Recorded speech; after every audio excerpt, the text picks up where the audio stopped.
Hey, all my Crimsonites, and welcome to the Crimson Cure channel, where we embrace our femininity, increase our womanly value, and celebrate our brothers. So join me on our feminine journey to learn, heal, and grow.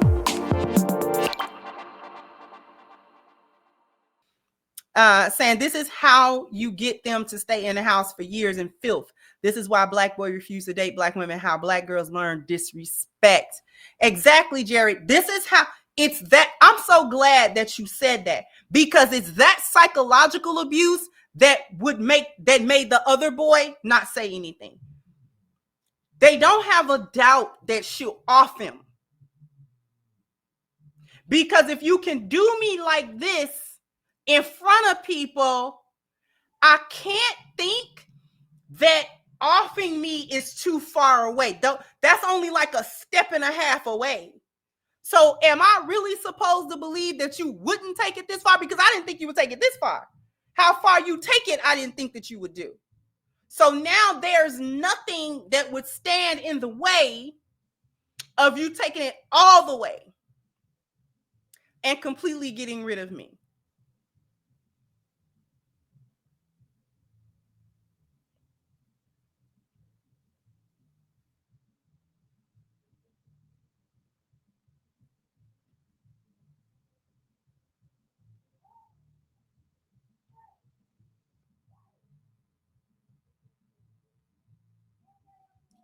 So you get angry men from this. You get females that are emotionally disconnected, because in order to survive, many times girls have to learn how to not be vulnerable emotionally or show emotion, because the emotions will get you dealt with.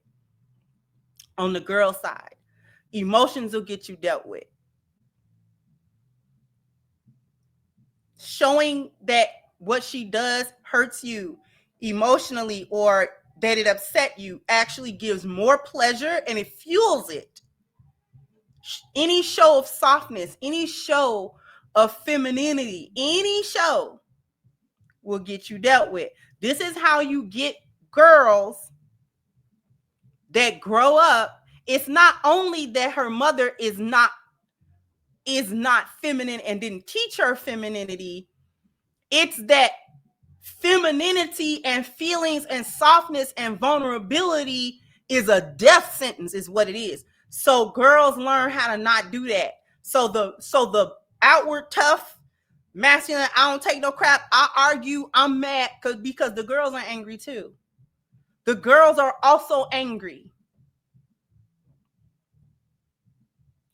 So we become, they grow into dysfunctional young adults. They don't know how to function properly. This is why I always say that your spiritual value, you gotta work on it. You had trauma growing up, many of us. And so we gotta work through that before we can be functional and healthy enough to actually get into relationships and have those relationships work.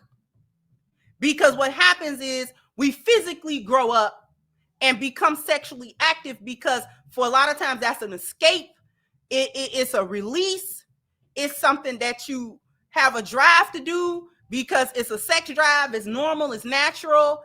And it's probably the only thing you can do that you're not getting yelled at and beat for. So you do that. You start having sex. The girl start having sex. She heedless. She don't know nothing. She trying to get out, whatever it is that she's trying to do. She's not making good decisions. So she's 14 or 15, 16. She start having sex. She gonna get pregnant.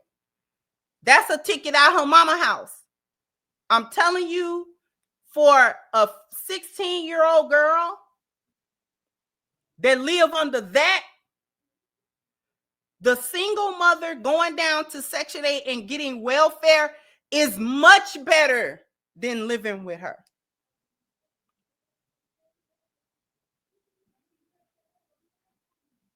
And I'm not condoning it.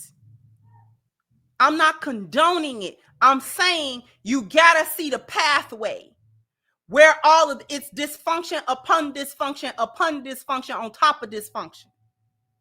One dysfunction lead to the next dysfunction and the next dysfunction. I knew so many young girls that purposely got pregnant so they could get out their mama house. And you wonder why she's in such a rush to get out of there. Oh, she being fast. Yeah and no. It's an escape route.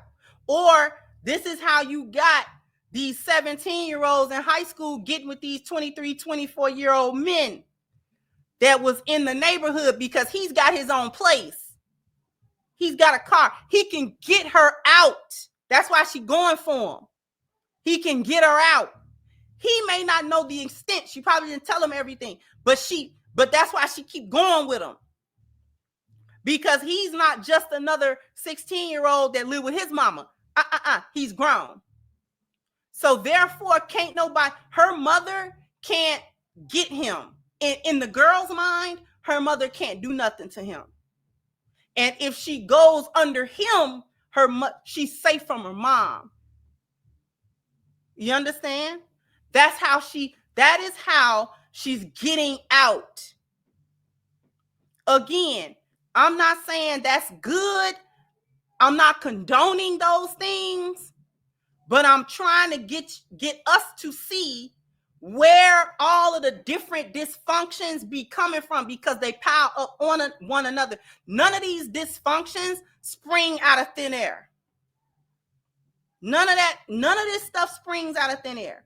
Much of it is coming from these young men and young women, these young boys and young girls trying to get away from the torture that they are enduring, that nobody knows about. And if they speak out about it, people tell them that's your mama. It's dehumanizing for you to watch this woman beat me. And if I try to defend myself, because that is a human instinct, regardless of the fact of who does what or who I am to her, the instinct is to either defend myself or push or something. And then for you to tell me that I don't even have that right, when you watch her do this to me, you see her doing it. What it also instills that no one's coming to save him. No one will save him. There is no one he can tell that's gonna save him or that's gonna empathize with him without making her the victim. That's what you learn. You learn when you grow up in these households, what you learn is nobody cares. You're not the victim, she is. No matter what she did to you, she's the victim, not you. And you as the child need to understand all of the things that she's going through that makes her beat you all day.